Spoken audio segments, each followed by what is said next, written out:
कि अल्लाह पाक के लिए मुश्किलात जो है वो आसान करे, अपने घर खैर वापसी से वापस आए। मेरा ख्याल है कल नहीं परसों उसकी पेशी है, 4 दिन का रिमांड मिला था, परसों उसकी पेशी है। तो अल्लाह उसको जो है ना वो एटलीस्ट बेल तो उसको मिल जाए।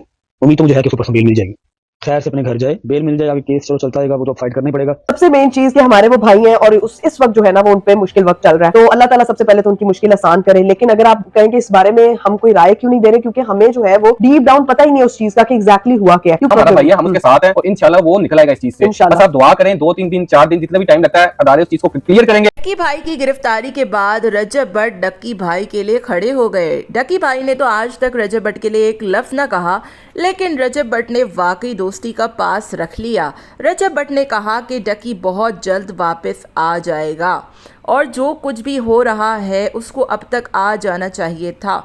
मुझे नहीं पता कि अभी तक उसके वकील ज़मानत लेने में क्यों नाकाम हो गए हैं।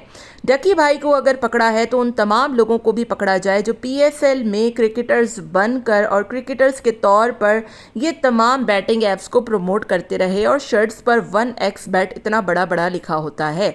क्या ये नाइंसाफ़ी नहीं है कि चंद बड़े इन्फ्लुएंसर्स को पकड़कर और कानून की गिरफ्त में लाकर आप उन तमाम लोगों को क्यों छोड़ रहे हैं जो कि ऑलरेडी ये तमाम तर काम कर रहे हैं। रजब भट्ट ने डक्की भाई के लिए दुआ करते हुए कहा कि मैं दुआ कर रहा हूं कि जल्द से जल्द डक्की इन तमाम तर चीज़ों से निकल आए, क्योंकि फैमिली उनकी बहुत ज़्यादा परेशान हो गई है।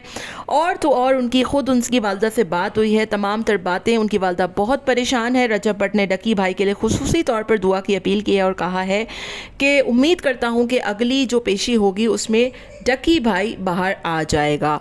दूसरी तरफ अगर हम बात करें एस्ट्रोलॉजी की इकरा कवल और अरीब की, तो उन्होंने भी डक्की भाई के हवाले से वीडियो बना दी है और कहा है कि डक्की उनका बड़ा भाई है और हम दुआ करते हैं कि डक्की इन तमाम मुश्किलात से जल्द बाहर निकल जाए। उन्हें केस की डिटेल के बारे में नहीं पता, इसी वजह से उन्होंने इस बारे में कोई बात नहीं की। लेकिन अगर डक्की की बात की जाए तो डक्की उनका बड़ा भाई है, उनका दोस्त है और वो दुआ करेंगे कि डक्की इस मुश्किल वक्त में जल्द से जल्द इन तमाम तर मुश्किल हालात से बाहर निकल जाए।